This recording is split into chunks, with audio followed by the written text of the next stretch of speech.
آسمانی کتابوں کے مطابق سکون حاصل کرنے کا مؤثر طریقہ یہ ہے کہ انسان غصہ نہ کرے، کسی بات پر پیچ و تاب نہ کھائے، عملی جدوجہد میں کوتاہی نہ کرے اور نتیجے کے اوپر نظر نہ رکھے۔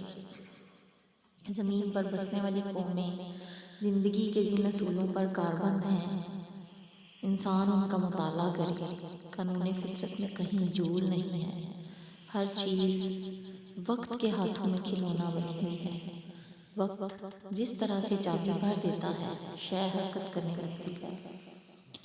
وقت اپنا رشتہ توڑ لیتا ہے تو کھلونے میں چابی ختم ہو جاتی ہے۔ کل پرزے سب ہوتے ہیں لیکن قوت باقی نہیں رہتی۔ وقت قوت کا مظاہرہ ہے۔ قوت ایک توانائی ہے، ایک مرکز ہے، اور اسی مرکز کو آسمانی کتابیں قدرت کے نام سے متعارف کراتی ہیں۔ قدرت ایک ایسا مرکزی نقطہ ہے جس نقطے کے ساتھ پوری کائنات کے افراد بندھے ہوئے ہیں۔